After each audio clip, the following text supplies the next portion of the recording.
at 5:30. Seattle's currently -110 on the money line with SD +270 and a draw being there at +270. The Pacers beat the Knicks, pushing them to the brink. The game will be in the Garden tomorrow to potentially close it out. And the Padres had a massive comeback victory, getting down 6 runs in the first inning to come back and win 8-6. Would you like to sell your home? Know what your home would sell for today? Get a simple text message with your home's value by texting your address to 855-600-6000. You get no phone call, just a text. Jim Mitchell has the buyers. Simply text your address to 855-600-6000.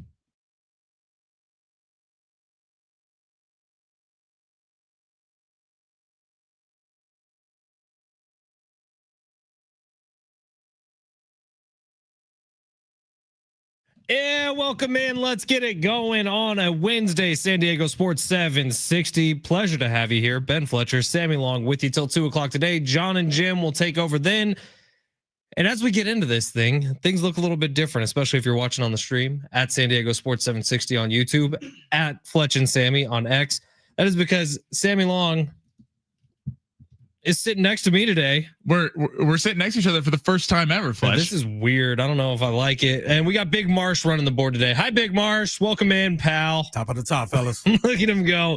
It's going to be a fun one here on San Diego Sports 760. Adrian Garcia Marquez is going to be joining the show at 1 o'clock this afternoon. We have plenty to talk to with these Padres, who I'm still not comfortable with how they're winning games, but they're winning games. And they won once again last night.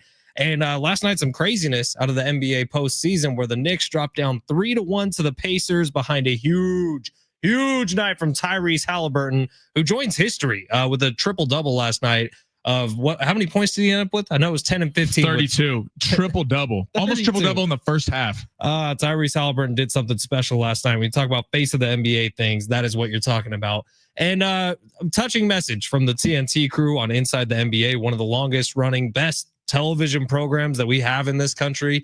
And Ernie stepped up to the mic in a big way late last night. We will play that for you a little bit later on in the show. A couple of tickets to give away today. We have a pair of tickets to go see Brad Paisley at Gallagher Square on June 7th. And we got a 4-pack of tickets to the San Diego County Fair at the Del Mar Fairgrounds. But if you've been listening to this show for a while, you know that we take 1245 very, very seriously on a day in, day out basis. 1245 is when we do something called long shots. Now, Sammy Long provides a daily fantasy sports lineup that you can take or leave, whether you want it or not. Last night, Sammy Long made me $200. I don't know about anybody else out there, but thank you, Sammy. Shout out to our listeners, man, who are riding with us, who were texting me, DMing us overnight. Yeah, I was sweating. Josh Hart was stuck at 7 rebounds for a good chunk of that game. And I was like, there's no way. And then there was a point in the third quarter where he had a rebound taken away from Karl Anthony Towns because they called a foul on him. But yes, we got through. Jake Ottinger came through with the saves. Rodon had a big performance, and Tyrese Halliburton, man. I mean, you talk about what you just said, potential face of the NBA. This guy is taking it by storm, and if he can get by the Knicks and give Oklahoma City a series, we might have a new American star in the NBA. And Carlos Rodon was the one I was sweating because Carlos Rodon was pitching very, very well, but he gets into the 6th inning against the Angels. He's stuck at 7 strikeouts on the night, and 7 was the number. We needed to go more than. And then they put him back out there for the 7th, and he strikes out the side, gives us 10 Ks on the night. Atta baby, Carlos. I was talking to one of our loyal listeners, JC, and we love Prize Picks, but he had 7 strikeouts and it was at 5. It wasn't updating, so I didn't know if I was watching the wrong game. I was like, "What's going on? Do they have it wrong on ESPN?" So I turned it on.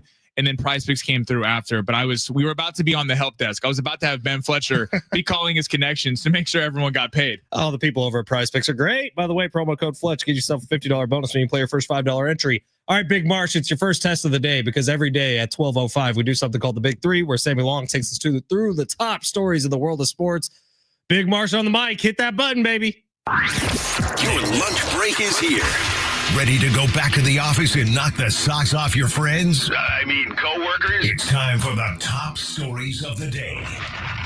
The Big Three. Yeah, the Big Three. We're going to rip through all of them. But if you want to watch the show on YouTube at San Diego Sports 760, on X at Fletch and Sammy. Right now, Sammy is still waiting for his computer to boot up. Yeah, it's kind of amazing. I've tried to do this 3 different times. So, I didn't say this off the air because I didn't want to add stress to the situation, but now I feel like we're in a safe place. Isn't this something that could have been done like a few hours ago? So here's You the waited thing. until 20 minutes before the show to start booting up a computer for the first time ever. We shouted out iHeart for getting us a computer. They didn't give me a charger. They didn't give me a charger for the stream. So I come in here and I'm like, I'm ready to go. I highly doubt you just got a computer without a charger. We blame management. No, I'm kidding. Never blame management. What are we talking about? All right, let's start with how about those Padres? 6 runs. Cola gives up in the first inning. Looks like we're headed for a potential disaster. Massive comeback from the Padres. Back in action today at 110. What was your takeaway? I thought you had a good point on the rundown about this game last night. All right, so a couple things here. Not a sustainable way to win, but it does feel like the Padres are headed in the right direction. I'll tell you why. Stephen Kolek, who had a disaster of a first inning, absolute disaster of a first inning, gives up 6 runs, ends up staying into the 6th. A gritty performance from him. And I believe he's the first pitcher since like 1999 when Bartolo Colon did it to get a win after starting with 6 earned runs in the first inning. Padres are winning right now because of mistakes by other teams. And maybe that's just something that's going to kick you into high gear to keep going. Because sometimes if you're a basketball player, you just need to see the ball go on the hoop. Padres are seeing some wins stack up for them, and that's a good thing. And as you're heading into a really tough month of June and really tough finish to May, you need to see the ball go in the basket a few times. And fortunately for the Padres, they have. Fernando Tatis Jr. gets a home run last night. Jackson Merrill gets a home run last night. Manny Machado's been hot. Maybe as you're heading into this stretch of games, even though you've gotten lucky, you've gotten some things go your way. Simon had maybe the worst night a second baseman's had in 20 years last night. 4 errors. 3 of them. One of them got pulled off, but it was still an error. But it's so bad. But it's helping the Padres out. They get a gritty win last night. You got to give congratulations. Yeah, they got the win. It's a massive comeback. Anytime you come back down 6 runs. Now, Kolek was awful in the first inning and then stuck in there. So I got to give him some credit in the fact that he didn't just bail out and they have to go to a bullpen game. He was able to save the bullpen going into the 6th inning. I mean, and during this slump, or last week, Merrill and Tatis, you knew were going to get it together, both hitting home runs last night. But it is not sustainable. But talking about this week, you look at the Dodgers are in a game with the Guardians right now. They're looking to sweep, but they got the Yankees over the weekend. The Giants lost to the Tigers last night, so that was nice, gaining a game on the division. The Padres jumped them. This is a week where we talked about yesterday, you should be tied with the division at the end of the week. Considering the schedule next month, this is a very manageable week. The Marlins are not a good baseball team. You're playing the Pirates this weekend with no Paul Skeens again. This team, I mean, these damn Padres keep avoiding Paul Skeens, which is fantastic. Just want Livy Dunn to be in the stands for one of these games. God, help me out one time, Pirates. You think she's going to be there even though he's not pitching? No. You think she's that much of a baseball fan? That's what I'm saying. I wish the Padres would play against Paul Skeens so we could see Livy. That's a fantastic point I didn't think about. You're welcome. God, you want a chance or no, Sammy? I don't make as much money as Paul Skeens does, unfortunately. Yet. Exactly. Always be optimistic. But, yeah, I mean, it's not sustainable what they did last night. But, again, they got the win. The more concerning thing that we're looking at now with the Michael King injury, Darvish, I mean, Kevin Acey broke it down on our show yesterday. Didn't sound like the most encouraging sign of return coming soon. Kind of talking about how kind of insinuating that the Padres maybe want him to come back, but he doesn't feel comfortable pitching with no, with kind of some injury concerns. Who's going to step up in the back of this starting lineup? Because Kolek had 2 great starts. Let's go, Kyle Hart. He's pitching today. Listen, Kyle, we trust. I enjoy the optimism, but I don't know. Hey, he only has like a 6 ERA and it starts this season. If I hope we don't have to rely on Kyle Hart for the scene to be relevant. We'll get a little deeper in the Padres coming up next, but who's next? All right, so Pacers go up 3-1 in the series last night. Game 5 tonight, Oklahoma City playing host to Minnesota. Will either of these series see a Game 6, Fletch? Ooh, that is a fun question. Remind me where the game is tonight. It's in OKC? It's in Oklahoma City, and then Game 5 tomorrow will be at the Garden. Right. Yes, Pacers next sees Game 6. OKC finishes it out tonight. I'm going to piggyback on that. I do think Minnesota... 8.5 points tonight the Thunder are favored by? Minnesota, it felt like the last stand was Game 4. Because... Game 3, they blow them out. They blow Oklahoma City out. Game 4, you come back in here, and they came back in the second half. They were down 8 points, I believe, at halftime, or 11 points, come out absolutely firing in the second half, and they kind of choked that one away at the end of the game in Minnesota. Felt like you needed to win that one. In Oklahoma City, I feel like the series is over tonight. I agree with that. The Knicks, for some reason, I don't feel like the series is done. Now, I do think the Pacers won that game thoroughly last night with all the comebacks, with the Knicks coming back Game 3 down 17-20, and the Pacers coming back down 20 in Game 1. The Pacers felt like they took control in that game last night, and the only reason that the Knicks were even close because Mitchell Robinson was dominating the glass in the second quarter because no one else was scoring. I mean, it was Jalen Brunson and Karl-Anthony Towns. No one else was helping out. But I do think the Knicks get it at the Garden, and the Pacers probably close it out in 6 in Indiana. Did you see Pat McAfee grab the mic in Indiana last night before the game? Let's just say that they won't be letting him get the PA anytime soon. I think Indiana has to love it. So essentially it was he says, Ben Stiller's here tonight. Timothy Chalamet's here tonight. Spike Lee's here tonight. Let's send those sons of bees home to New York. That was a great moment. Like, it was like he's trying to get on WWE, which he is. He is. He's a huge part of WWE these days. Say what you will about Pat McAfee. The dude knows the moment, and he knew the moment last night. All right, Sammy, one more? Yes, third one. So Terry Bradshaw, former Pittsburgh Steeler legend, says the Steelers signing Rodgers, this was on a Pittsburgh radio show, would be a joke. An absolute joke, and doesn't get it because he'd only be there for 1 year. Do you agree with Terry Bradshaw's sentiment? Sure, but it's happening. So sorry, Terry. You're going to have to deal with that next year. Did Terry retire from Fox after last year? Or Jimmy did? Jimmy. Okay. Did Jimmy retire? Jimmy did, but Terry is dealing with some health stuff. I know he has been for years. But Terry Bradshaw is going to have to be talking about the Pittsburgh Steelers with Aaron Rodgers as their quarterback heading into next season. And it is a little bit of a joke. It is a little bit of whatever. But if Mike Tomlin needs a bridge quarterback, he feels like the guy that's going to take it.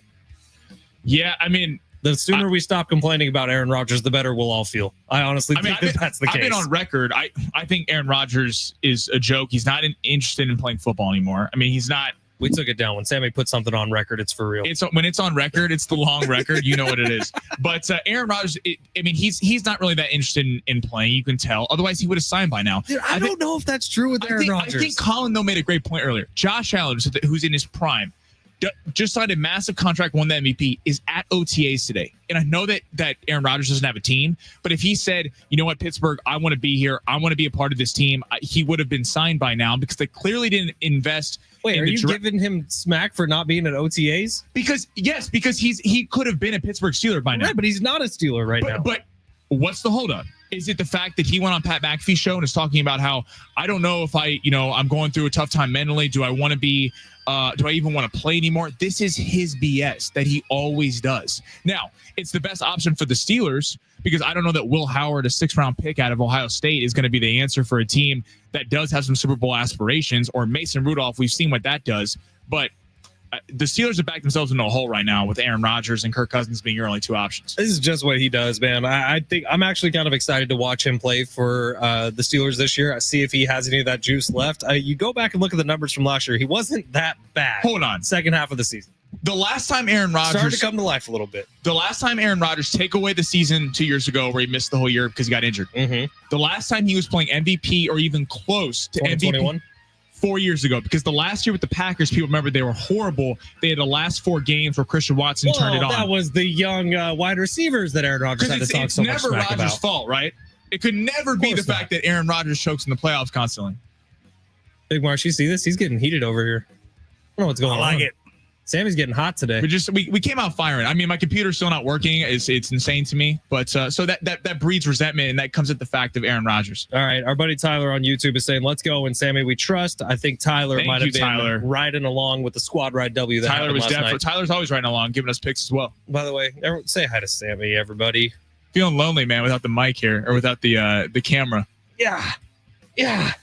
All right, we're going to take our first break of the day. We still have Brad Paisley tickets to give away today. We do have a 4-pack of SD Fair tickets to give away as well. We're going to do all that coming up throughout the rest of the show. Adrian Garcia Marquez, the play-by-play voice of SDFC, is going to be jumping on at 1 o'clock today because they are back on the pitch tonight. They got Seattle on the road. You can hear the match live starting at 5 o'clock right after SDFC Midweek Live, which is going to get started at 4 o'clock today right here on San Diego Sports 760, your home for SDFC. Take a quick break. Deeper into Padres from last night we go. Give you a little preview of today's game, too, coming up on San Diego Sports 760, live on the iHeartRadio app.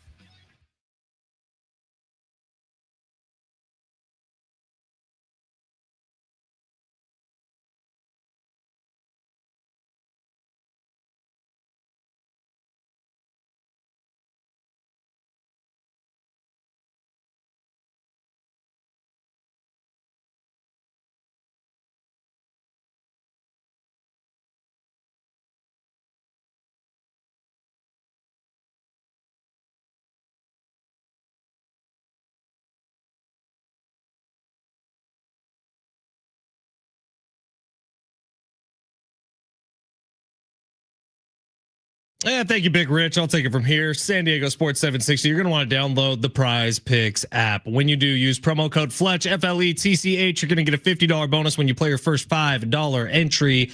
And if you're like me, last night, thanks to Sammy Long and Long Shots, won $200 last night on Prize Picks. So you can do the same. Just download the app today.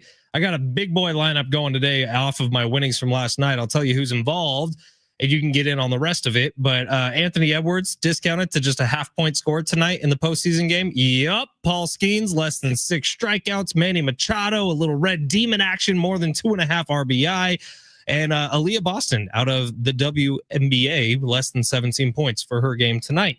So that's what you do. Pick more or less on player stat projections across a wide variety of sports: baseball, basketball, soccer, tennis, doesn't matter. Whatever you're into, it is available for you on Prize Picks. And the promotions are the best part of the app. Taco Tuesdays, Flex Fridays, and then on a random Wednesday every once in a while, you get Anthony Edwards, one of the best scorers in all of professional basketball, discounted to just a half-point scored. Download the app today. Use promo code Fletch, FLETCH, like so many of our listeners already have done. Get that $50 bonus, and then coming up at 12:45, we are going to give you a $5 lineup that you can use to get that $50 bonus. Download Prize Picks today. Use promo code Fletch and run your game all season long on Prize Picks.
Yeah, we mentioned it a little bit earlier, but San Diego FC back on the pitch tonight. They got Seattle on the road. You could hear the match live starting at 5 o'clock right here on San Diego Sports 760. SDFC this week moved up to 4 o'clock. Here's some interviews with head coach Mikey Vadas, as well as players, and find out the latest club and MLS information at 4 o'clock.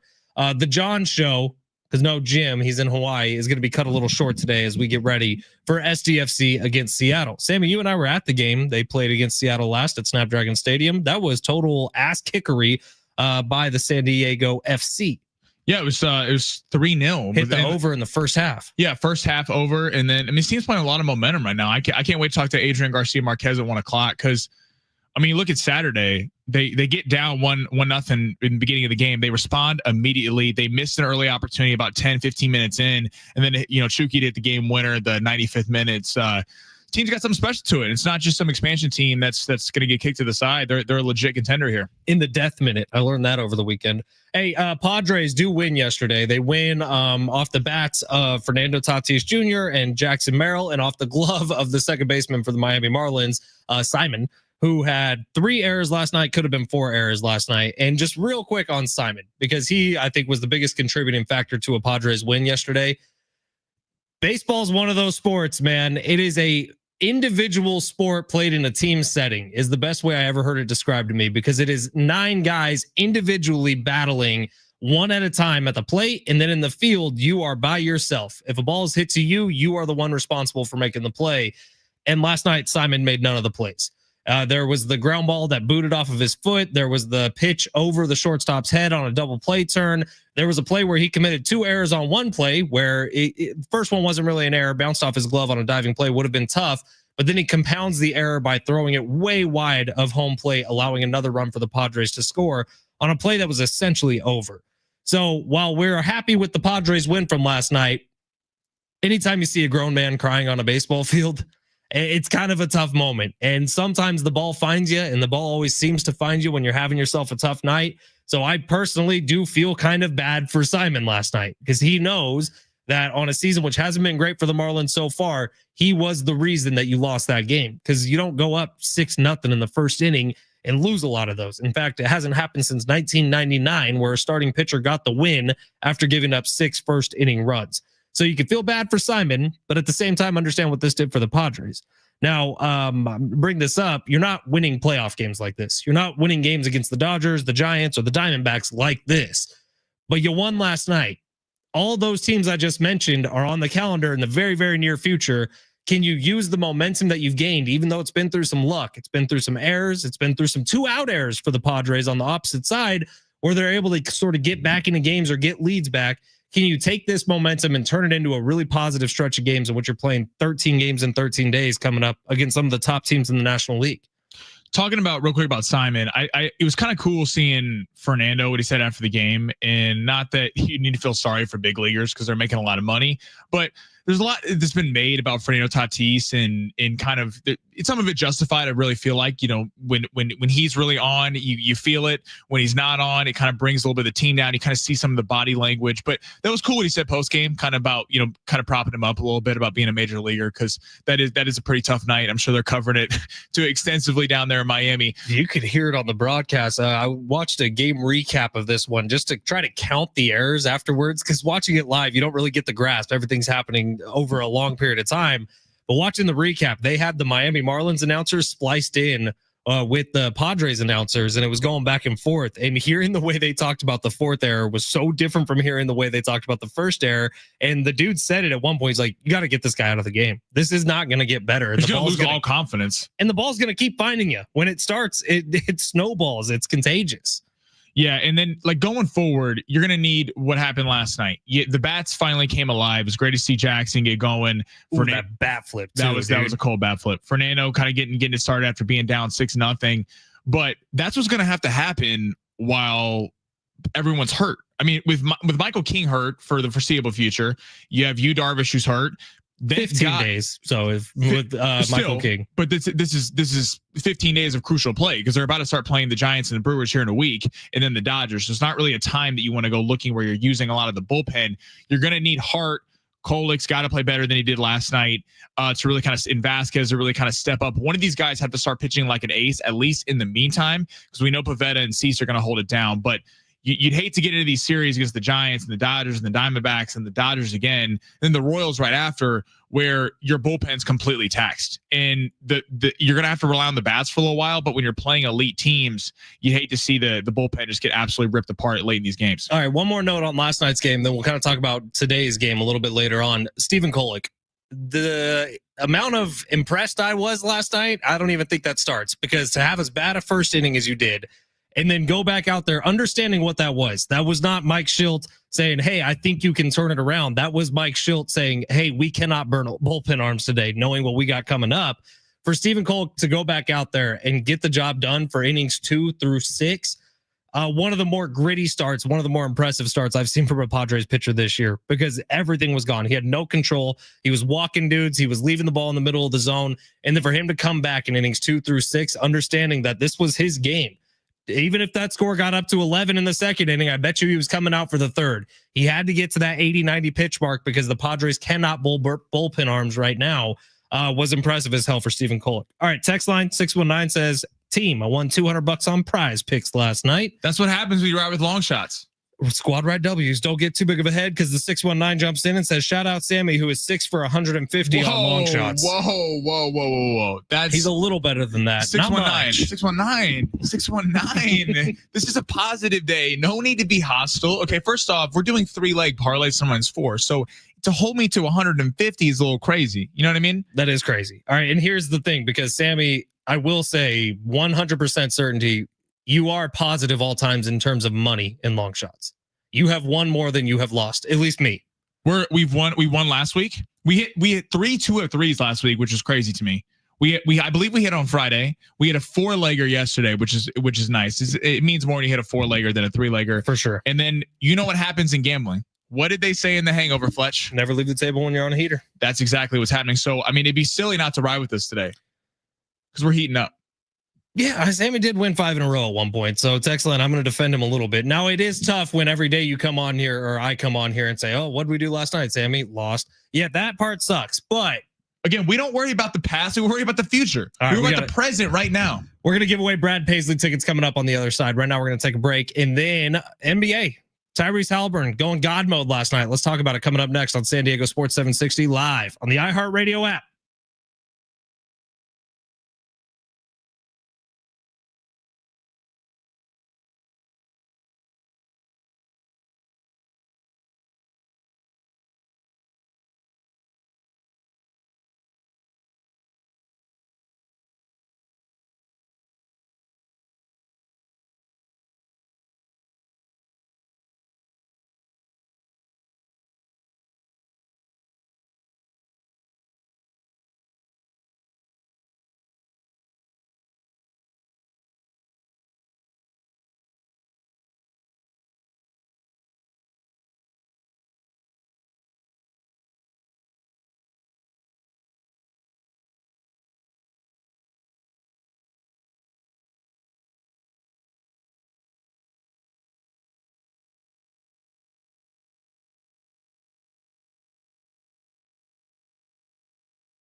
This report is sponsored by Dairy Queen. The Padres are back in action at 110, coming off a victory yesterday, 8-6, where they were down 6 runs in the first inning. This will be the last game of the set against the Miami Marlins, who will be pitching Sandy Alcantara against Kyle Hart, who just got pulled back up for the Padres. The Padres are currently minus 155 on the money line. And in the NBA tonight, potential closeout for the Thunder looking to go to the finals. It'll be at home starting at 5:30. Oklahoma City's favored by 8.5 over the Minnesota Timberwolves, and the point total is set at 220.5. Hurrying to Dairy Queen for their sauce and toss chicken strip baskets with flavor from the top, bottom, and everywhere in between. Try them today in honey barbecue or New Buffalo. Only at DQ. Happy tastes good. Only at participating Dairy Queen locations.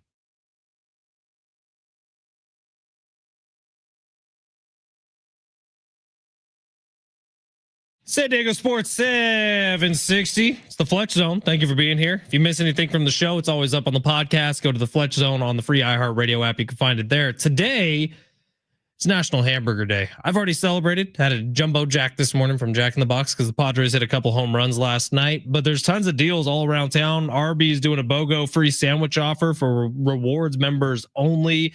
Burger King, if you're a Royals perk member, you can get a hamburger for 125 crowns instead of 250 crowns.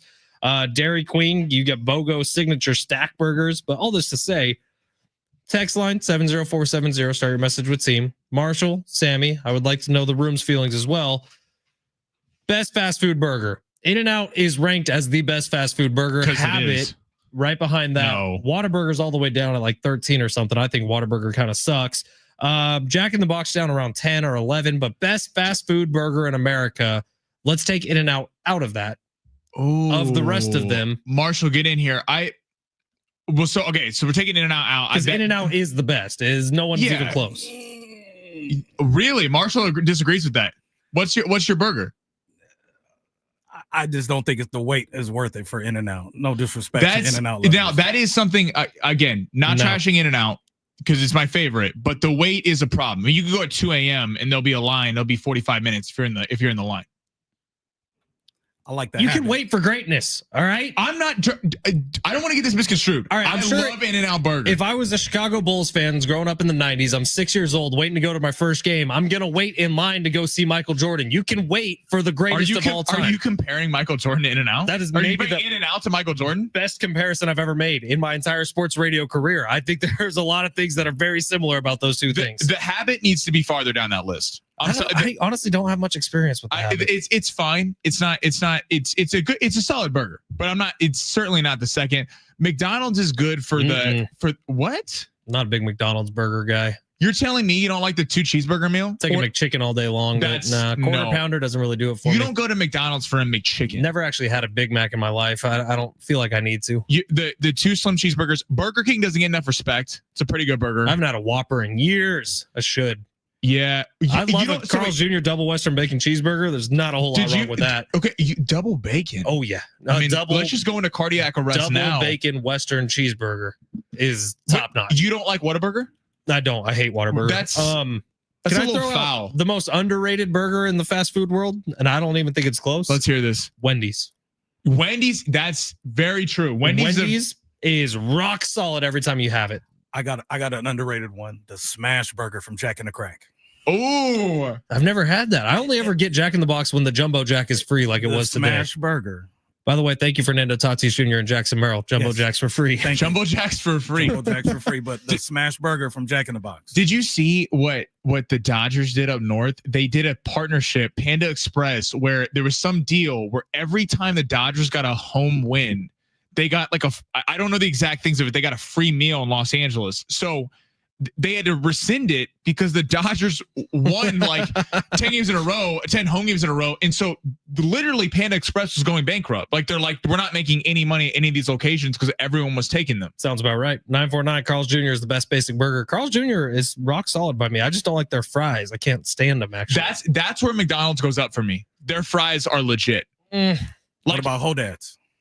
Oh, see, I don't know if I'd throw Hodad's in the fast food category. Gotcha. That's a little more artisan, I would say, but I love Hodad's. I'll tell you who has the most overrated fries is Chick-fil-A. They do not do fries right. The waffle fries, like, what are we doing? We're just going to turn Sammy's mic off here for the rest of the day. Chick-fil-A is the most overrated fast food place there is. Get the hell out of here. 760 says Five Guys. Five Guys is good, but it's so expensive. It kind of takes the fun out of it. Please. Somebody talking about expensive. It's a burger. But Five Guys, you're ordering everything a la carte. There's no combo meal. So you're ordering burger, fries, milkshake, and it's very tasty, but it is very expensive. All right, we'll take your text 70470. Start your message with team. Pile them up. We'll get to them in hour number 2.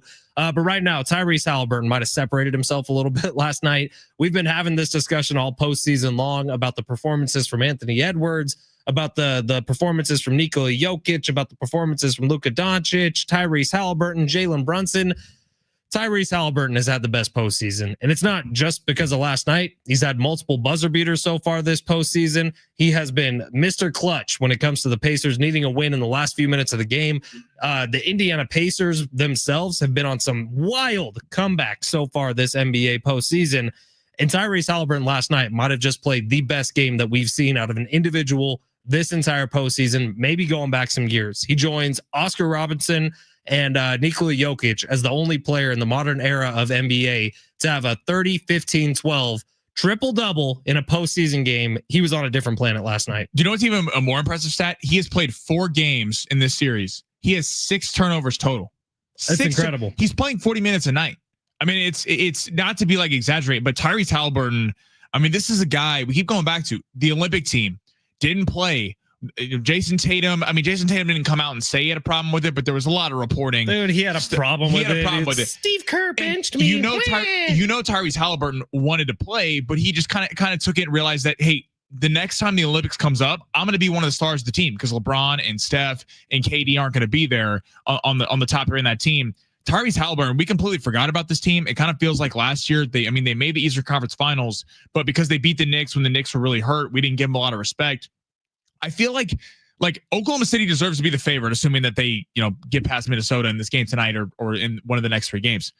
The Pacers would give them a better series. Again, the NBA is not thrilled with this because in terms of ratings, Oklahoma City and Indiana do not draw. That's not going to be something that ignites the coast like New York or the Lakers or the Warriors do. But like the Pacers had the opportunity to kind of run with this team. And I think there would be a little bit of a battle between how young Oklahoma City is, Chet Holmgren. Does the kind of veteran bigs of Miles Turner, do they kind of show them out? Do the pace of play of the Pacers allow Oklahoma City some problems? Pace of play of the Pacers. That's a lot of peas popping. Let's talk about the actual game. So Tyrese Halliburton, superstar night. But the New York Knicks are probably to blame a little bit for this one because the first half, it was a close game. 2 or 3 points at halftime last night? And then the second half, the Pacers come out on a run to open up the second half and then a run to open up the fourth quarter. And that's really all you need in close playoff games. It's who's going to win the first 2 or 3 minutes of the second half, who's going to win the first 2 or 3 minutes of the fourth quarter. In close games, generally in college and the NBA, that's going to determine who ends up winning the game. And the Pacers sort of ran away with it, while the Knicks looked like they lost a little bit of focus. And last night felt a little do or die for me for the New York Knicks. I understand they're going back to the Garden, but how do you lose focus in the second half? And I saw, is it Monica McKnight? Is that her name on ESPN? Yeah. She was discussing this after the game with Scott Van Pelt, and she was spot on in her analysis of it. It was like the Knicks came out in the second half, and while the Pacers were smelling blood and looking to go on the attack, the Knicks almost fell back a little bit and let the aggressor be the opposing team. And there's just no excuse for that when you're down in a postseason series. In Indiana's case, they have so many players that the scoring can come from. Halliburton, Nesmith, Mathurin had a big night off the bench who had really kind of struggled so far in this series. You got Miles Turner. You have scores everywhere. The Knicks are a lot more. It needs to go through Brunson and Cat, and then you're hoping that Anunoby or Mikal Bridges or one of these guys can come through and have a big series like they did in Boston. Those 2 players were really effective offensively. This series, they've kind of reverted back to being like really good defensive players, but not as good offensively. And, Hart's out there for rebounding. That game was a lot closer than it should have been. Mitchell Robinson kept them in that game with tons of second chance opportunities, and they just weren't hitting. Now, I'm not quite with Fletch. I don't think the series is actually done. I think that now it flips. The Pacers had to win that game. If the Pacers lost game 4, they might have lost the series in 6, because if you would have won the first 2 games on the road in New York, then you lose games 3 and 4 on your home court. 2 of the 3 games being in New York, if they can get that game 6, New York could still do this thing. All right. If you're watching the stream today, either on X or on YouTube at San Diego Sports 760 at Fletch and Sammy on X, you're going to notice that it's just a box of meat today. because Sammy decided that his computer that he knew he was going to be using for the stream today didn't need to be set up until about 20 minutes before the show. No. Turns out it's only on step like 2 of First off, 25. There's something's wrong with this computer. No, it says nothing's wrong with the computer. 6 of 7 installed. Have you ever had a laptop before? They take a long time. First off, I set up a MacBook Pro. This thing was up in 2 minutes. I don't know what the hell this is. ThinkPad? This is what we have, ThinkPads? Lenovo, the professional standard for the modern office. I hope office. they're not a sponsor because I'm wildly unimpressed. Wildly unimpressed with the ThinkPad. I have the exact same computer of you, Sammy. I've used it every day for the last, 3 years. Listen, it's like a charm. If Apple wants an endorsement, I'm all for Apple. Okay? I think Apple's showing with the superior products. Big Marsh, what do you got? I think Sammy should get a pass for him helping us all win $200 last night. Marsh. You're way too nice, Marshall. God, Marshall's the best. You're man. like the Knicks last night. You went soft in the second half. This is the time to attack. Smell blood. Marshall's one of the most positive people I've ever met in my life. What's your line, Marshall? What do you say? It's a great day to have a great day. God, it's a great day to have a great day. You really should start a t-shirt company, Marshall. Your talents are being wasted here. I'll say that. 615 says, I might have missed it, you guys saying it already, but Rocky's Crown Point has one of the best burgers I've ever eaten. That is an absolute fact. 615. I never. It's been on to the way out Rockies. to Pacific Beach. Crown Point is the little area right when you go over the bridge. And Rockies, but it's more of a pub. It's not fast food. But you sit down, you get a beer, you get a burger. Oh my God, that burger is so damn good. Is Hodad's? I've only had Hodad's at the ballpark. Hodad's is great. No, Hodad's fantastic. I've never been to the actual Hodad's. Rocky's burger itself is one step above, in my opinion. Damn, I need a burger, man. Are you getting a burger tonight? I had a burger this morning. Like 10 a.m. Hold on. What happened? What happened to Jumbo Jack? What happened to Rich and you trying to do a competition to lose 40 pounds? It's International Burger Day. You better believe I'm getting a burger first thing in the morning. Okay, at night? No. What time did you have the burger? 10 a.m.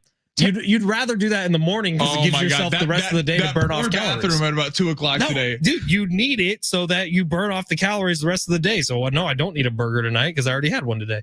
It's San Diego Sports 760. Sammy's on a hot streak. We're going to see if it continues coming up next. You're listening live on the iHeartRadio app.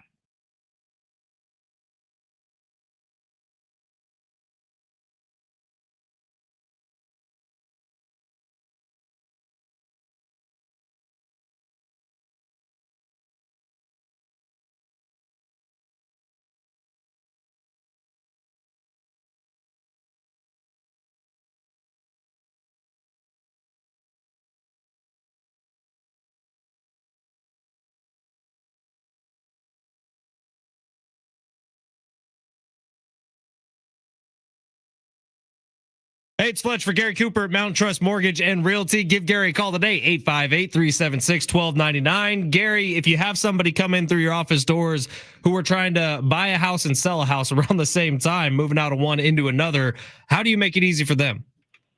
I make it real easy because there's no obligation whatsoever. What I first do is look up the comparable sales in the area, get an idea what the home can sell for based on the recent sales, and then I do a thorough visual inspection on your property. Not just look around, but I really look at what can you do to make the house a little bit better, depending on your budget, and then I provide you a seller's net sheet.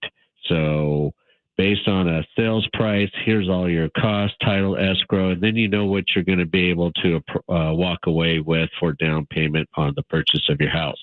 Second step is I get you fully pre-approved. Third step is then I give you direct access to the MLS so we can see if there's homes within the area that you're looking to see if there's enough homes suitable for you that you'd want to go ahead and put your house on the market. But there's no obligation, but I really am very thorough about each of those three steps. And that way you have all of the answers before you make any kind of commitment whatsoever. Call Gary Cooper today, 858-376-1299. Whether you're looking to sell your home, buy a new home, or refinance your mortgage, Gary's the person to talk to. 858-376-1299 or visit him online at mountaintrustmortgage.com. Hey, it's Fletch for Gary Cooper at Mountain Trust.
Yeah, Sammy's shaking his moneymaker or something. He did make me money last night. Hopefully he made you money as well. If you were following along on the Prize Picks app, welcome in. It's San Diego Sports 760 every day long or around 12:45. We play a little game called Long Shots where Sammy Long builds out a daily fantasy sports lineup. We use Prize Picks. You can use it too. Use promo code Fletch. Get a $50 bonus when you play your first $5 entry. Big March, second test of the show. Smash that button, baby. Oh, and he almost. Now that's all. Those with a less than good chance of winning, too wordy. Wait, got it. It's time for Sammy's Long Shots. We're close, Marsh. All right, he got it. Yeah, you got it. This is my big discount here. I sent us. He's been at an A+ today. We might have just dropped it to an A-. I sent us off the radio on my first 2 weeks about 5 different times. Yeah, he did. That's Finish the commercial break. By the way, if you're watching the stream today, at Fletch and Sammy on X or at San Diego Sports 760 on YouTube, you're just getting a whole lot of me. Looks good, don't it? This computer is just. I can't even begin to have my problems with Lenovo. Keep blaming the computer. Lenovo, I don't even know what's going on here. We're on the same step for about an hour now. All right, we got Adrian Garcia Marquez coming up at 1 o'clock. So, Sammy, we're going to rip through these. What do we got for tonight? All right, I have we have a 5-leg parlay, but one's a free discount with Edwards. I'm going to let you, Fletch, I'm going to put a little bit of this on you because I'm deciding between two of these, and I want you to be the deciding factor, all right? All right, so NBA, we have 3 picks, but one is the free Anthony Edwards more than a half point. He's going to get that. If he sells the parlay, I don't know what to tell you. They're conspiring against us. Julius Randle, more than 16.5 points. In the win where they blew them out, and then in game 1 where it was close, even though Edwards got hurt, he had a big night. He had 20 points, I believe, in like the first quarter and a half. He was fantastic. This number has dropped because in games 2 and 4, he was terrible. He had 6 points and 5 points. He's got 16.5 tonight. They're gonna come correct. This team, the only shot is for Edwards and Julius Randle to go off. So we got that free point with Edwards. We're gonna go more than on Julius Randle, 16.5 points. I think he gets it done tonight and has a better showing. I think 17 points is very manageable for Julius Randle. What does that mean? Come correct. Come correct it means you're coming correct. Okay. That means you're gonna win. What's next? Do I have to explain that to you? You don't know what come correct means? Guess not. Unbelievable. Shai Gilgeous-Alexander, 33 points. Now, some people might be a little nervous about this pick. I'm going less than. I like it. Because 33 points is an extremely high number. He had 40 in his last game. He did not have a great game 3 showing, actually. They did some stuff defensively. Minnesota kind of threw some ball action at him. Did a little bit of a hybrid zone against him. Couldn't figure it out. Game 4, he completely figured it out with 40 points. I think this number's a little bit juiced because there's always the potential. Vegas is telling us that 8.5 points, that's what they're favored by. So they think this game is not going to be extremely close at the end. There's a shot. This is a blowout. If that's the case, that means Shai Gilgeous-Alexander might not be playing the last 4 or 5 minutes of this game, which really you're going to need to play if you need to score 33 points. So we're going less than. We got 1 minute left. Rip. All right, we have 2 things. I'm going to let you veto one. Okay, Sandy Alcantara and Kyle Hart. I have more than 1 first inning runs allowed. I think Fernando Tatis is going to get a jack early. Usually he kind of gets it hot, gets it going. Got one last night. I think he's going to get it going. So more than 1 first run inning allowed. And then I have Sergei Bobrovsky, goalie for the Florida Panthers, 25 goalie saves. He only matches in the last game. He hit the under in the last couple because Carolina's offense, they can't penetrate the back line of Florida. I think Florida's going to close it out and be going to a Stanley Cup tonight. Less than 25 saves. What was that dude's name? Sergei Bobrovsky. Check out my Russian. Sergei Bobrovsky. Are you vetoing? Was that more or less? Less. We're rolling with it. What do you say? Never leave a table when you're hot. You're on a heater. So we're doing more than first run innings allowed? Yeah. Let's do it. Guess what? The best part about this is that if he hits a solo shot, we're all going to be celebrating. We're already be 1 down by the time the show's over. Exactly right. All right, quick break. When we come back, Adrian Garcia Marquez, the play-by-play voice of San Diego FC, is going to be joining us on the show. We'll talk all sorts of soccer with Adrian. Can't wait for it. That's next on San Diego Sports 760 live on the iHeartRadio app.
This sport is sponsored by Sid's Carpet Barn. The Padres getting going here in 10 minutes, close out their series looking for the sweep against the Miami Marlins. Sandy Alcantara will be going for the Marlins, while the Padres will be having Kyle Hart, who just came back up recently. The run total opened at 10.5, with the total being bet down to 8.5. The Padres are currently minus 150 on the money line. And in the NBA tonight, Thunder looking to close it out, go to the NBA Finals with a 3-1 series lead. They're currently favored by 8.5 over the Minnesota Timberwolves. The point total set at 220.5, and that game will get going at 5:30. With Cole's Fine Flooring closing, Sid's Carpet Barn is San Diego's undisputed flooring leader, carrying a huge selection of high-end flooring and durable, economical flooring too. All the lowest prices in town. Call sidscarpetbarn.com.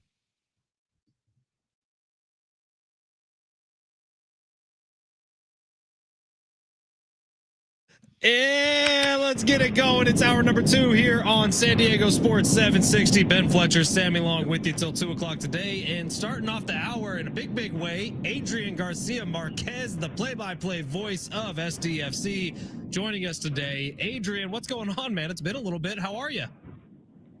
I'm doing great, guys. Thanks for having me, man. Looking forward to this electric match tonight from the Emerald City. It should be fun. Last time these two teams faced off, Sammy and I were actually in attendance at Snapdragon Stadium, and it was a pretty sound beating by SDFC over Seattle.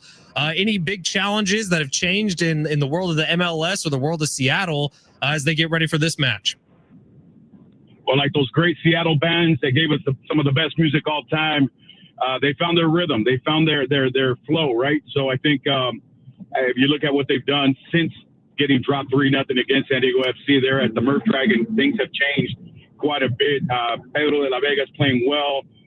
Albert Rusnak has been playing at an MVP caliber level. So they've been dropping in goals. And out of these last, I want to say last 8 matches, they've been doing much better, and they have themselves their 5 wins. So it's a tougher side than what we saw in Mission Valley the last time out. So I expect a dogfight tonight. Over the first few months of the season, what is the thing with this team you think has improved the most from the opener? For San Diego FC? Yeah. Yeah, I think more than anything is that we've seen exactly what Mike Ibarras with Tyler Heaps, have been kind of preaching from day one. Just that unified state of flow, right to dream style of play, aggressive, 90 minutes, defensively speaking. The DPs, guys, you saw that for me, it was epitomized by when Gabriel Peck against the Galaxy took that ball, got himself into that carpool lane, thinking he was going to go straight to CJ Dos Santos. And then out of nowhere, he saw Chucky, and he went full Chucky. I know it's Chucky, but he went full Chucky from Child's Play. He wasn't having it, chased him down, and just took that possession from him. And when you see that, everybody is doing that. And when your DPs are setting the example of hustle that way, everybody joins. So I think more than anything else, what's changed is that it seems like they're getting better.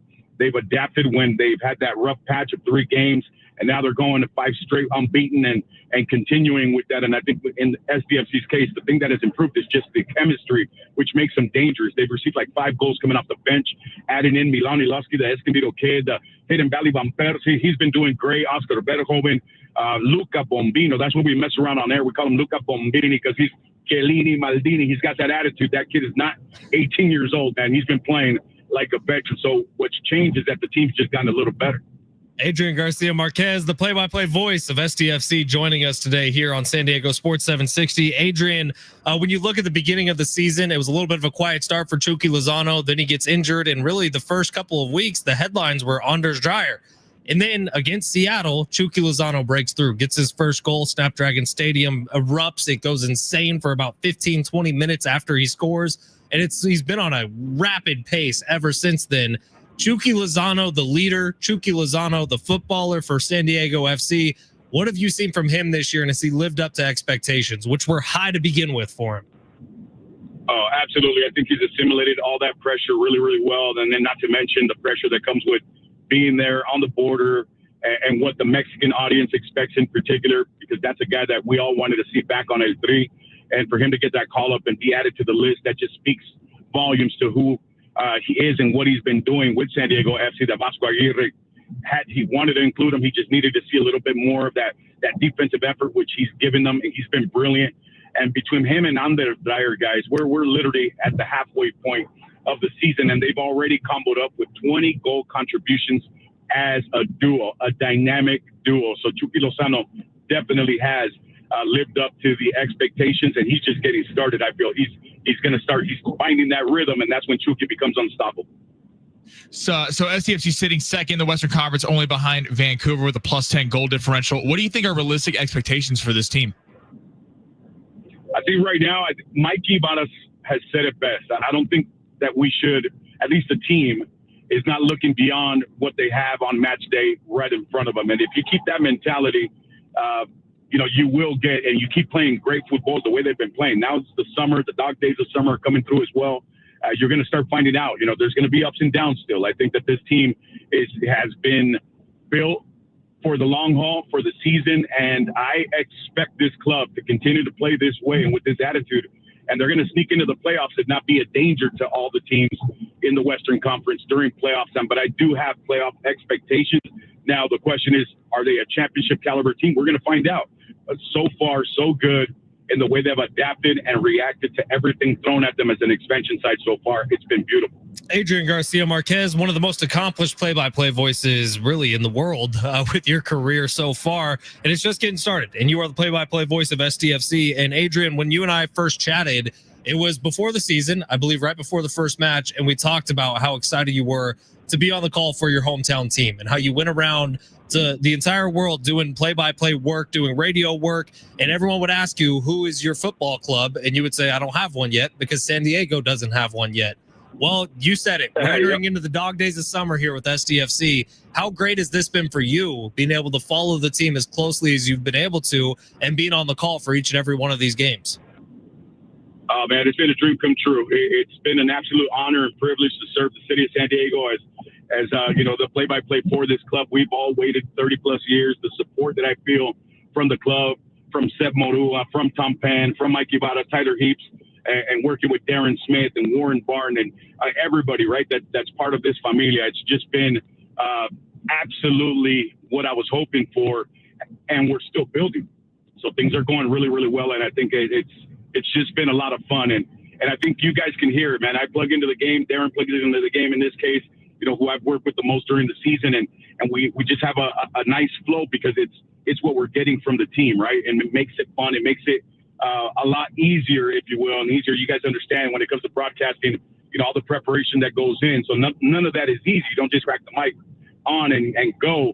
But this team and no pun intended, the state of flow of what San Diego FC have done, it's just kind of, played into my wheelhouse as a play-by-play announcer that I just like to get excited, like to transmit that to the audience. I give you all my best. I pour my heart, my soul into every call. And sometimes I might get a little too loud. I might say something stupid or a pop culture reference that might just sneak in there, but it's just part of the show, guys. And honestly, it's been a dream come true coming home to San Diego after all these years of TV and radio and the things that I've been able to do, as you said, and I appreciate the comment. I still feel I'm really, really young. I'm just getting started, guys, and I'm very, very happy to have joined the SDFC family. Looking at Seattle specifically tonight, where do you think, after they played them earlier this year, kind of jumped out to a big lead early, SDFC, where do you think is a potential spot where SDFC could take advantage of them tonight, or what do we need to be looking out for? I think it's going to be all reactive again. Brian Schmetzer, former soccer. If there's a man in MLS as a manager that does his homework, he's one of those guys. He's already seen. He's got the scouting report, and I think they're going to make it a little difficult. He's going to see what other clubs have done successfully against San Diego FC, especially looking into that 3-game run where our boys had that dip. And I think more than anything else, they're going to have to deal with Albert Rusnak in the midfield. He's been playing stellar. And Pedro de la Vega, his numbers aren't there, but the cheekiness, the technique and technical skills, everything about this Argentine it's just presenting a danger. So I think those are two guys. Danny Musovski, who's been playing really well for him, he's injured. So you don't have to worry about him too much, but you still have to worry about what they're able to accomplish as a team coming from the midfield forward. They're going to be dangerous. Again, this is a team that's been electric on a nice scoring run since getting dropped 3-0 against San Diego FC. So I think, if anything, you got to worry about is Albert Rusnak and Pedro de la Vega and see how they flow. All right, Adrian, we have talked tacos with you before. We've talked burritos with you before, but today is National Hamburger Day. I'm curious if you got a spot, whether it's in San Diego or whether it's in some of your worldly travels, your favorite burger that you've ever had here on a National Hamburger Day. All right, I love that question, man, because I love to get out and find me some spots in San Diego. And this is a shout out to the old Boll Weevil that used to be there in Chula Vista off of Broadway. That's long gone, and the burgers, I don't feel like they've reached that level since the 80s. That was like the epic burger for me, that especially the chili size. Since then, if I'm gonna pick out a burger, now everybody goes in and out, and if you're in Texas, everybody battles with what is that? Whataburger. Whatever their burger's called. Whataburger. There you go. It doesn't compare to In-N-Out, but I'll tell you who's the champion. It's Hundy Burger in Vancouver, British Columbia. Ooh. Hundy Burger. If you guys are ever in Vancouver, that burger is just plain and simple the most delicious hamburger I've ever had. And it's just money. Get out of that game. When I'd be calling MLS games, that was the first spot we would go to post game. We'd head up to Hundy Burger, and it never, ever fails. So if you want a great, just a beautiful hamburger that tastes just everything about it, even the fries, and an ice cold Canadian, that's the way to go. Hundy Burger in Vancouver. Adrian, what would you get bacon on a burger or no?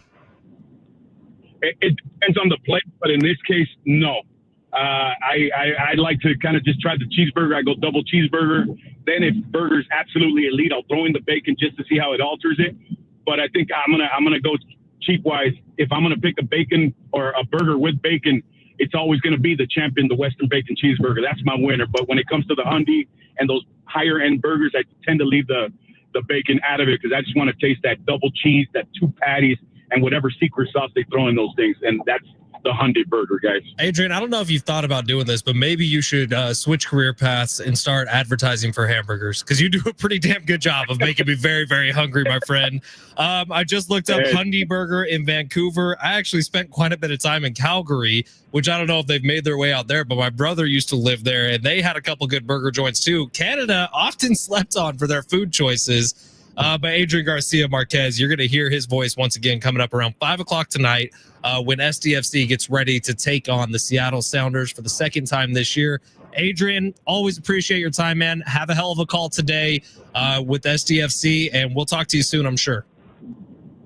I appreciate it, guys. Again, thank you for the invite. And tonight, and I like to do this as you guys start figuring out the pattern with us as we broadcast alongside Darren Smith tonight. Depending on the city, but tonight is perfect. Seattle, I love my music, and I'm going to definitely, I know it's going to come out in the wash, but we're going to throw in some lyrics there that have to do with just Seattle grunge, man. It's some of the best. Like I said, we started off this conversation, some of the best music ever made came out of Seattle. Thank you, Jimi Hendrix and company, and moving forward. So tonight we're going to sneak a couple of those in there into the broadcast. A little Nirvana, a little Pearl Jam. Where are you going?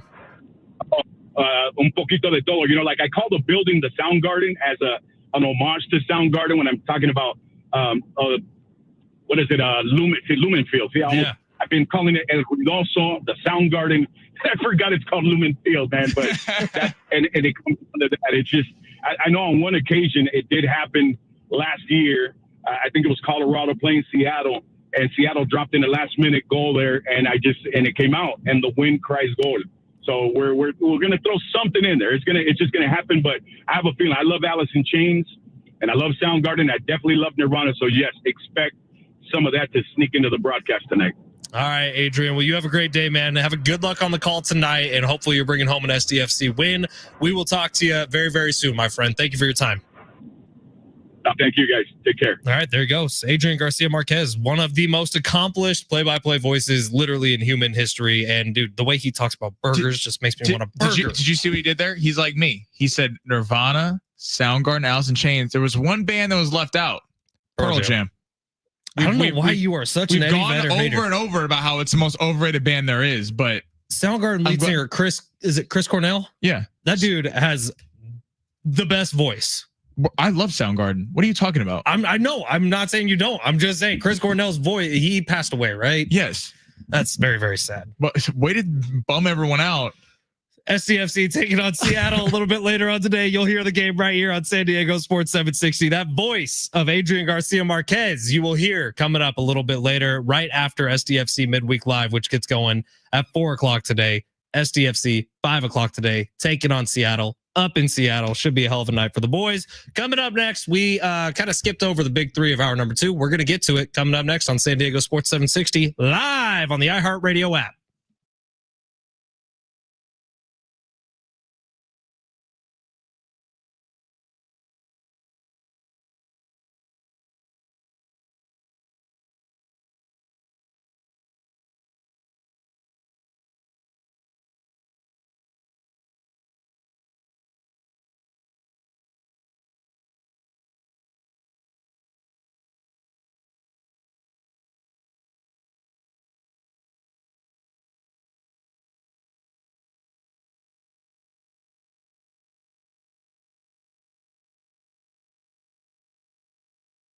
Download the Prize Picks app today. You are going to use promo code Fletch when you do so, and you're going to have a good time doing it. All you got to do is pick more than or less than on at least 2 players for your shot to win up to 2,000 times your cash.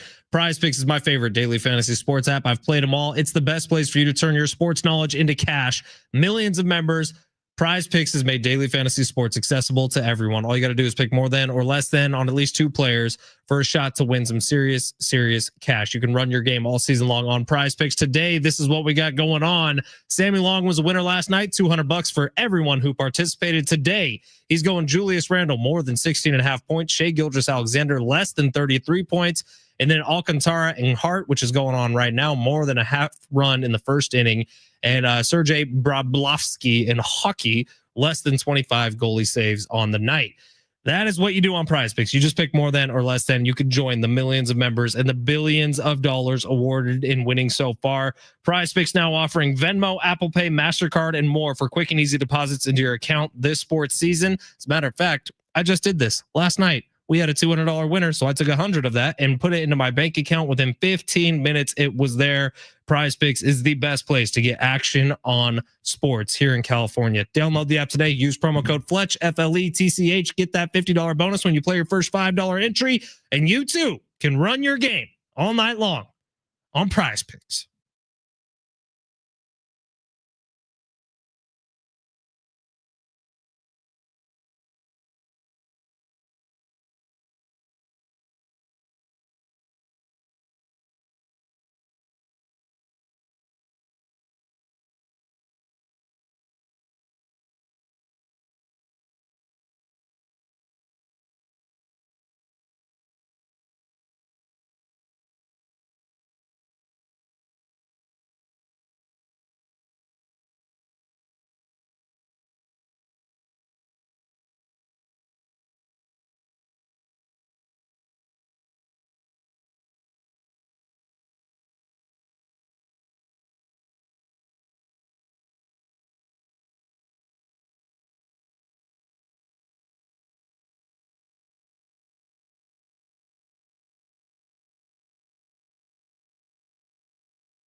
AM radio keeps vital voices accessible. Congress can secure its future, but we need your help. Text AM to 52886 right now to support keeping AM radio in cars. Tell your member of Congress to pass legislation now and keep AM radio in cars. Standard message and data rates do apply.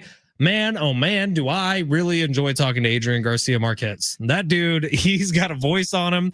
Everything he says becomes a little bit more interesting. If you want to hear him calling a soccer match for SDFC a little bit later on today, you can right here on San Diego Sports 760. Padres are in progress today. They have just finished the top half of the first inning against the Marlins. Kyle Hart is on the mound for the boys in brown and gold, and he did not give up a run in the first inning. So that's good news for Kyle Hart, who they need some innings out of today and probably into the very, very near future. Skipped over the big three. So here's what we're going to do. We're actually going to do that right now. And then immediately following the big three, I would say around 125, we are giving away Brad Paisley tickets. Big Marsh on the mic. You're in charge of reminding me. Sammy Long right here. You are in charge of reminding me. Brad Paisley. Or how about you just remember Brad Paisley tickets in 6 minutes from right now? We're going to give those away. All right. Big Marsh, hit that button. Your lunch break is here. Ready to go back to the office and knock the socks off your friends? I mean, coworkers? It's time for the top stories of the day. The Big Three. If you guys don't remind me, I'm going to be really upset. I'm going to be a total diva about it. Well, how is that any different than every day? That's a good point. Sammy, where are we starting with hour 2? All right, we're going to go to a little college football. We're going to go to the boys of North, USC and Notre Dame. The rivalry is in jeopardy. So Notre Dame wants to continue this rivalry, even though SC's in the Big Ten. SC Lincoln Riley said that they don't feel necessarily they need to continue it. They don't want to deal with the November kickoffs where it's cold because they're going to be playing in the Big Ten with a lot of good competition where Notre Dame needs it a lot more because they are not in a conference. Even it's really bad for college football if one of the premier rivalries goes away. Here's the thing. I'm going to hold my opinion on this one because gut reaction, I don't really care that much. But I need to hear what Steve Hartman has to say about it because there's nobody that understands the world of college football, especially out of the Pac-12, which no longer even exists until it gets reborn in 2026. But there's nobody that would understand the true history, the impact of this rivalry, quote unquote, than Steve Hartman. So I'm going to save my actual opinion until Friday. All right, I got an opinion. As someone who's watched USC football his whole life, I've defended Lincoln Riley. I've defended Lincoln Riley through all this because I do think that they got the number 1 recruiting class coming in next year. Is Matt Leinart your favorite football player of all time? What are you talking about? Matt Leinart? Yeah. I wasn't alive when Matt Leinart was playing football at USC, or I was like 1 year old, but I do love me some Matt Leinart. I was a Mark Sanchez guy actually in Sam Darnold. But let's go butt fumble. I mean, you're looking at this rivalry. This is what makes college football. You have your Michigan, your Ohio States, your Texas SCs. I mean, this is one of the premier rivalries of college football, USC Notre Dame. I get it in terms of USC's perspective, not wanting to necessarily have to go play another tough game when you're already playing a brutal schedule out there in the Big Ten. But I mean, it's sad. It's kind of sad if we don't every year get to see this rivalry because it'd be like taking Michigan, Ohio State away because they're in separate conferences. I want to see it. It's one of the premier games of college football that whether you're a USC fan, Notre Dame fan, or you're just a college football fan, you like to see. I've been for conference realignment, but it is sad that the Pac-12 isn't there anymore. And now we're taking away some other premier rivalries. I don't like it. So I'll tell you, like my history with college football, I actually grew up a Florida Gators fan because that's where my grandfather went to school, and he just had us dressed up early and often in Gators gear. And so he raised me to hate Notre Dame first and foremost, and to really not like USC because those were 3 huge powerhouses throughout my early childhood, all 3 of those teams. So I could care less whether this game stays or goes. I actually think Lincoln Riley's reasoning is pretty sound on this. Well, it's sound but it's kind of weak. It's like USC's gone from being a powerhouse in the early 2000s to let's try to avoid one of the biggest rivalries because we don't want to play. Man. It's soft. We get that. What's next? Aren't you from Merced? I am. Is that even a town? Tough. Hard people in Merced. That's what we are. You're hard people? We are. You are hard Dairy people? farmers, almond farmers, like not my family necessarily, but I grew up with a lot of them. So if they're all hard and your family isn't, what does that make you? We were insurance people is what we were. Okay. We insured all those farms. Second story of the day. Coach Mike Vrabel, says Patriots are aware of a video surfacing of Stephon Diggs, who was partying on a yacht. Oh, yeah, this was hot. They just signed him to a massive 3-year contract with about 6 OnlyFans models all around his yacht. Huh? It was Cardi B's yacht. It was Cardi B's yacht? Yeah, it's his girlfriend. Okay. Well, Mike Vrabel seems to have a problem with it and stresses the fact that decision-making needs to be important for players on his team. If Vrabel's going to get himself in trouble. Stephon Diggs is... you think Stephon Diggs runs the team over Mike Vrabel? No, of course not. But Stephon Diggs is a squeaky wheel. So if he's going to be complaining, or if Mike Vrabel's going to be complaining about Stephon Diggs, you might not get a whole lot out of Stephon Diggs. Now, here's the thing. If you're dating Cardi B and she tells you to come get on this boat with a bunch of supermodels, you better get on that boat. Otherwise, you're going to lose your girlfriend. And what's to lose by going out on a boat? What's up, Big Marsh? You got something? Yes, he was on. Somebody posted on Twitter him handing looked like a pre-roll package to one of the girls that were kind of sneaky. Perhaps that's what was on the whole thing about. Perhaps a marijuana cigarette. Is that what we're talking about? Legal. Is it where he was? Where is I don't know. I don't know where he was. International waters can't be prosecuted. That's whatever you're saying right now. I don't think is correct. I'm sure if you get a certain mileage out from shore, then yes, you are right. But I think potentially this was probably still in a bay somewhere. Like if you just go start sparking up in a bay of a state that it is illegal in, you are still prosecuted. My problem with this from Mike Vrabel, like I agree with Mike Vrabel, but why did you sign Stephon Diggs to a 3-year contract? I mean, he's past his prime, coming off the Bills got rid of him and got better once they got rid of him because he was demanding so many targets a game. He's coming off a major injury. You know he's a diva. You know he literally was trashing Josh Allen in the media before the season, during the season. Josh Allen took the high road and said, I appreciate Stephon Diggs. And this keeps happening over and over. And now you want to complain about decision making before he's taking a snap? Like, I know what this was. It's kind of on you. Mike Vrabel's jealous. He wanted to be on the boat. And I get it. I would like to be on that boat. Aren't you married? I am. Love my wife more than anything. It's San Diego Sports 760. We're going to take a quick break. Sam, let's save that story number 3 for coming up next. It is San Diego Sports 760. You're listening live on the iHeartRadio app. And right now, neither one of you reminded me, but we are giving away Brad Paisley tickets. So if you would like to go to the show, coming up on June 7th outside of Gallagher Square at Petco Park, you got a shot to win a pair of tickets to go see Brad Paisley with Walker Hayes and Avery on June 7th at Gallagher Square at Petco Park. Caller number 7's winning those tickets, 877-767-4760. Or if you'd like to purchase some tickets, Ticketmaster.com is where you would do so. Call number 7, you're winning them, 877-767-4760. Brad Paisley, hell of a show. All right, coming up next, we get to story number 3 from the Big 3. We'll keep you updated on the Padres score and get you a little preview of some NBA postseason action coming up later tonight at San Diego Sports 760 live on the iHeartRadio app.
This report is sponsored by Dairy Queen. The Padres are currently in the second inning. It is 0-0 on the day.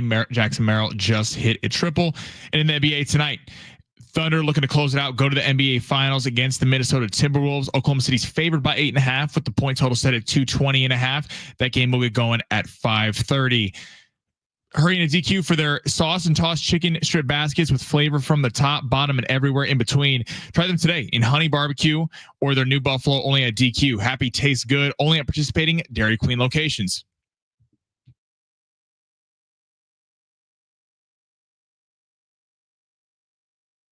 FC is back on the pitch tonight. They got Seattle on the road. You can hear the match live starting at 5 o'clock right after SDFC Midweek Live right here on San Diego Sports 760, your home for SDFC.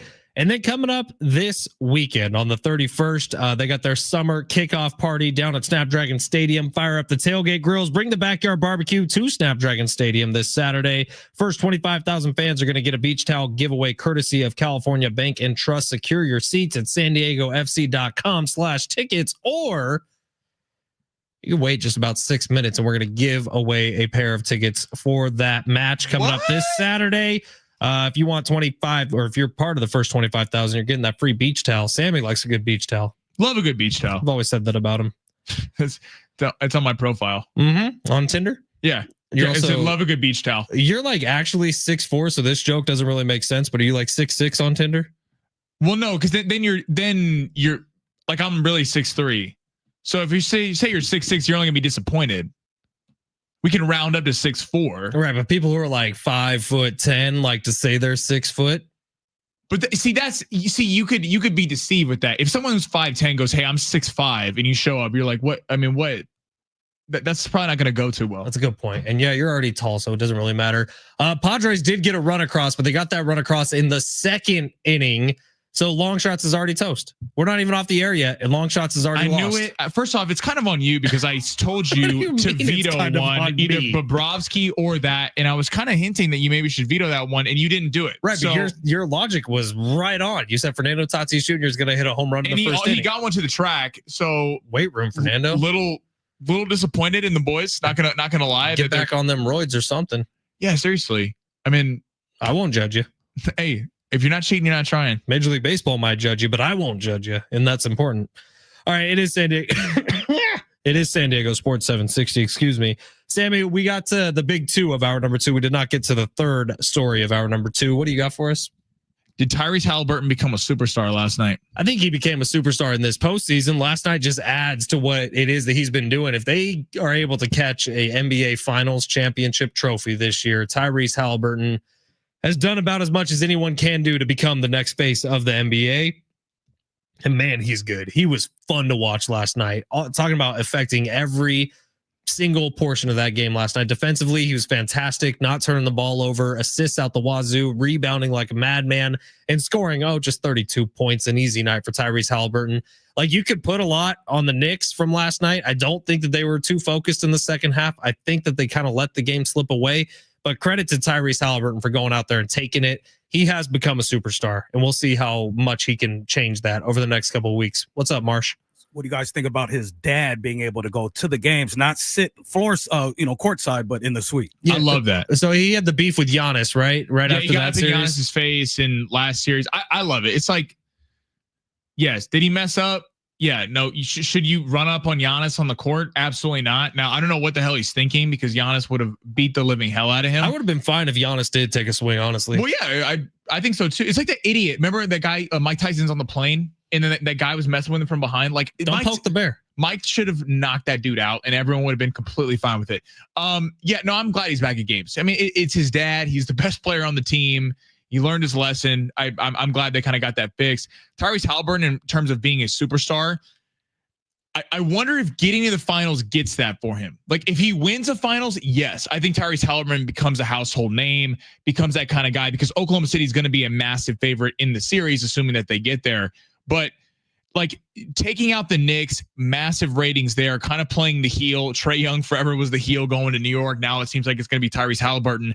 But like, I'm curious, because what defines superstar? Is it accolades? Is it you need NBA championships? Do you need to be marketable? Because it's kind of the point of being a superstar is you don't have to define it. You just know it.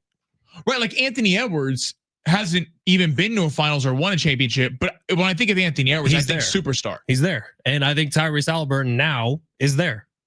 You have enough of those moments. Now, I think right now he is there. The funny thing with Halliburton, though, is that he plays better in the biggest moments. But if you look at his overall stats, like Edwards and guys have dominated, not in this series, but every single game, like relied on. Halliburton has been quiet. And so, like in the Bucks games, there's been some quiet games, and then he's followed up with massive moments, like the big shot at the Garden, the one he hit against the Cavs where he got the rebound over it, and the one against the Bucks. I'm just curious though if getting to a finals is enough for him to be a superstar. Because I genuinely don't know the answer to that. I think he's already there personally. You know when you see it, and we've seen it. Would you say Jalen Brunson's a superstar? Yes. See, I wouldn't go there this year's postseason. Yes, he absolutely has been. All right, Marsh, we have some sound here from the Inside the NBA crew. This was last night. Ernie Johnson, who did a really fantastic job. There's a few videos of Ernie as they're kind of saying goodbye to TNT. If you haven't heard, the Inside the NBA crew, Chuck, Ernie, Shaq, and Kenny, they are going to be moving over to ESPN and ABC starting with next year's basketball season. And so they had all this old rigmarole about them actually moving out to LA. Or was it Delaware? I can't remember where, Connecticut, maybe, where the ESPN studios are. But they decided, no, we are keeping this in Atlanta, and we are keeping the entire staff in Atlanta, which is huge. This doesn't often happen when you are moving ownership groups. You don't usually get to pick and choose who you're bringing along, who you're leaving behind. But the Inside the NBA crew kind of put their foot down and said, no, we're keeping everybody who's been on this staff of this show. The show you're buying is the show you're getting, and that includes everybody else. Take a listen to what Ernie had to say last night, man. This was special. Yeah, this is really special. Very thoughtful. This is the greatest family in TV history right here. That was very kind, guys. Thanks. And Shaq was a blubbering mess on the side during this. He had tears coming out. And guess what? Shaq's tears are about as big as he is. But it was a cool moment, especially for a guy like Ernie, who this has been his professional career, this show. That's what it's been, and they've done such a good job with it.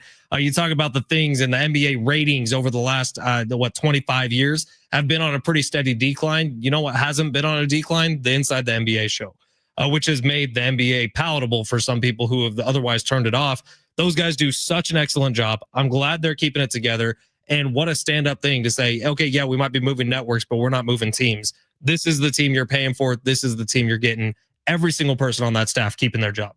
Yeah, that was really cool. And it is synonymous with Atlanta too, so I'm kind of glad it's there. I mean, the offices in Bristol seems kind of boring. They already have enough shows up there, so I'm happy that the whole crew's together. That would have been a massive mistake when it was kind of being threatened that, you know, Chuck talked about possibly retiring last summer, and everyone thought it was kind of a negotiation tactic, which it probably was. I think it was also part of keeping their directors, keeping their producers, keeping everybody as part of it. It's not the same show if you don't have everybody. Well, I hope with ESPN because they're either going to ESPN and then NBC's taking the other coverage. Like, lets them do their thing, because the best thing about that show is that it's like not produced. It's they let Shaq and Chuck genuinely get into arguments with each other. It's not like they're trying to be something they're not. I really hope ESPN keeps that and doesn't try to make it their own show. Like, we're going to kind of mess this thing up, because those four in a chair and on a desk is fantastic. There's really nothing to do for that. Big Marsh, what do we got? Like you guys, man. Guys are doing your thing, man. Oh, please. No, we're not close. I appreciate that. We're not anywhere close to that, but you're the man. God, you would totally be Kenny. I'd be Kenny? Uh-huh. Taking your shoes off, running back to the big board. Well, yeah, I mean, like, as the most athletic one here. I mean, Marshall's been in the Army. You know what I mean? Sorry, are you saying that Shaq is not more athletic than Kenny? No, I think what? In terms of running to the board, Charles Barkley is one of the biggest freak athletes in the NBA history. You would be Chuck today, where he just sits in the chair and, like, you notice that he doesn't run to the board. He's getting a lot better at golf. Michael Jordan will not play with him. And Chuck's getting better. He's kind of gotten rid of that hitch. You remember he used to take the club back and stop? Also being a good golfer doesn't mean that you're a good athlete. Oh. And I love golf. I'm just saying. Whoa. I mean, we've seen. Look at some of these golfers. Do they look like they're in shape? Today, yeah, dude. I'm sorry. Does you're about to say John Daly? He is a freak athlete. No, what's that one guy? Kim. Does he look like he's in shape? Tom Kim, the skinny little guy. He's not skinny. Sung J Im. Yes, he is fat. Yes. Okay. Great athlete. Fantastic. It's all athlete. about torque. I wish I was fat in a golfer. I'm just saying. But if you were like, you look at an NBA athlete with a 24 pack, that looks like an athlete. You see some baseball players are like this too. Like, look at David Ortiz for all those years. You're like, dude, have we David Ortiz is a better athlete than you could ever dream of being, or anyone in this studio, including Marshall. Well, although thank you for your service. You're the one that thinks he's a high school athlete. I was a high school athlete. I don't say anything about who I am Did now. you have a no-cut team? What does that mean? That you just signed up to play? No, we cut people. God, What? I should probably pull up some of my film on Huddle. I think that You account's have still active. film? No think I do. shot.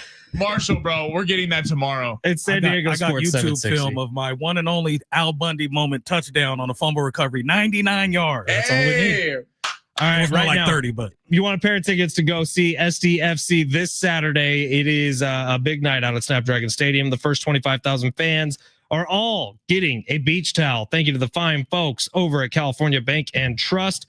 SanDiegoFC.com for tickets. But if you want to win a pair right now, 877-767-4760. You are going to the SDFC game this Saturday at Snapdragon Stadium. Coming up next, we'll close this thing out. Maybe Sammy's going to give us another lineup. And there is drama in the world of haunted dolls. We'll tell you all about it coming up next. It's San Diego Sports 760.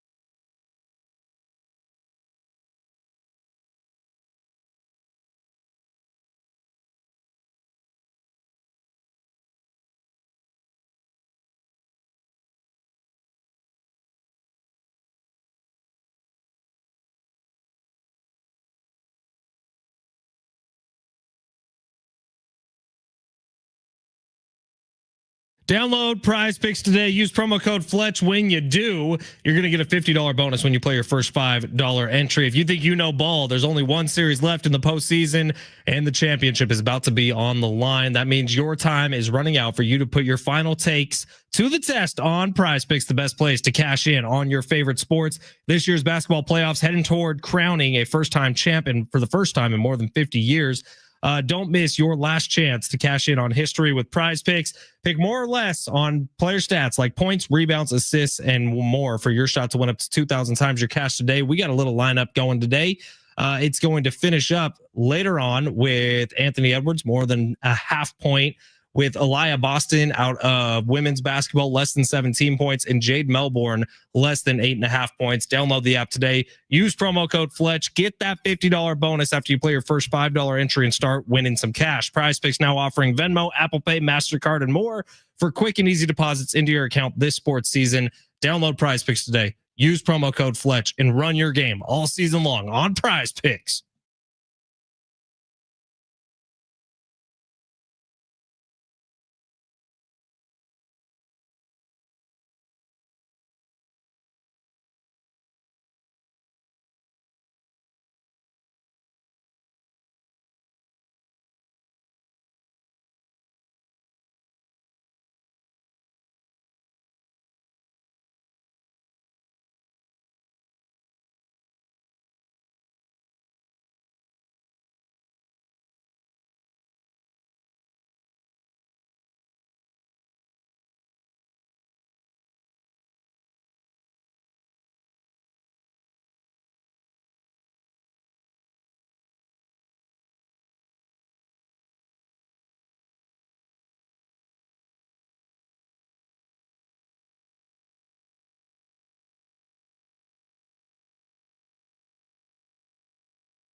John Schaefer's coming up next. He'll have you from 2 to 4.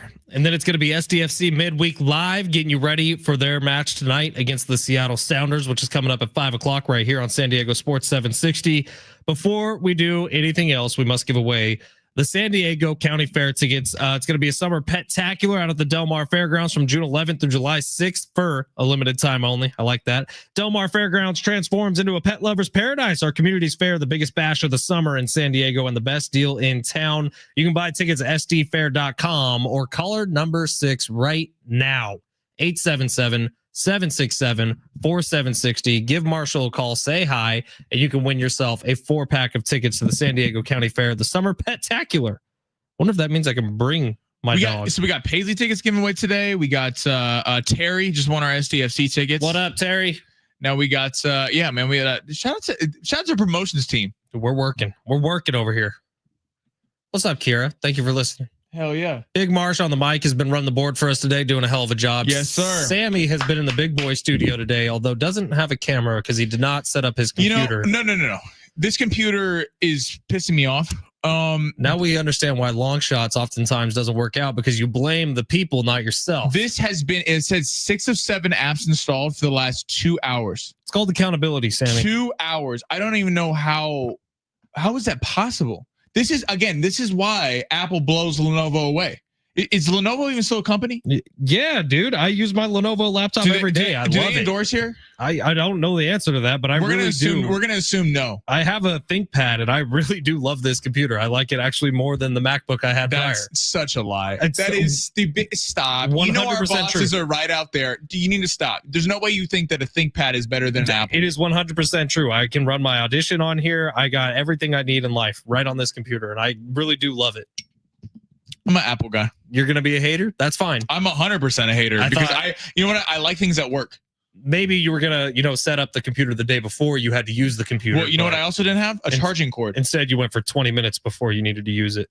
Unbelievable. The charging cord was never with the laptop, I'm sure. It wasn't. All right. Yeah, I'm positive you got a laptop in a box that did not have a charger. I got it and I put it in my closet for like 9 months. So I was like, I'm not going to use this computer, and then we had to pull it out today. Charger probably came with a different cord. All right. There have been rumors. This is a big story here in the United States of America. The Annabelle doll from the Conjuring franchise of movies. You ever saw those? No, I'm not a big possessed doll person. So I love those movies. And actually, Annabelle is a real doll in real life that those movies were based on. Are they you were serious? Based from the journals of Ed and Lorraine Warren, who were ghost hunters way back in the day and who dealt with some pretty gnarly stuff. So anyways, Annabelle is currently on tour. The actual doll that was from the actual case was on, it's called the Devil's on the Run tour, where Ed and Lorraine Warren, I believe it's their grandchildren maybe, are running this thing. And Annabelle went missing for a bit.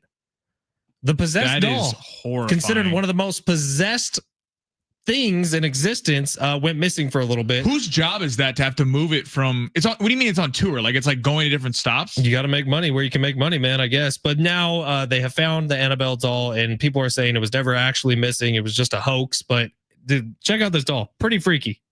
That's horrible. I know for sure you saw. Whose job is that to transport that thing? It's going with a bunch of other stuff from Ed and Lorraine's closet. What's your horror movie franchise? Are you like what's your go-to? I really did enjoy the Conjuring movies because they were good movies. They weren't just horror movies. And I love the Final Destination stuff. I'm excited for the new one. I like the slasher movies. Actually, one of my favorite movies ever, I think I even told you to watch it one time, is a movie that's making fun of the old campy horror movies. It's called Tucker and Dale versus Evil. It is the hardest you will ever laugh at a movie in your life. Kind of a tough one to recommend to people because it is so off the wall insane, but it's hysterical, man. Such a good one. 619 so much for long shots. Can we please have another lineup from Sammy? I can't believe they still want to follow you. Because we love our listeners, and they know that it's not my fault that Tatis missed it barely. Fletch. And they scored in the next inning. Man. I mean, that's the worst. They scored in the very next inning to rub it in. Guys, listen, if you want to just put the lineup in, but take that out of Bobrovsky, Julius Randle, I believe I had the under on Shea, and I had the free Anthony Edwards points. So over 16.5 for Julius Randle, under 25 saves for Sergei Bobrovsky, and under 33 points for Shea Gilgeous-Alexander. Add that free token 0.5 for Anthony Edwards. I think we got a winner. That's crazy that the kid from South Park grew up to be a hockey goalie. His name's Kyle Bobrovsky in South Park. Great show.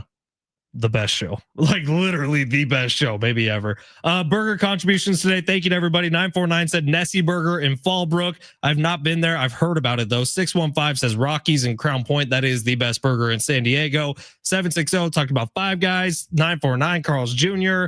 And then we got a couple of In-N-Outs, couple Whataburgers. Whataburger, I think, is way, way overrated. But appreciate all the interaction today. We'll be back with you tomorrow. John Schaefer is coming up next. SDFC after that.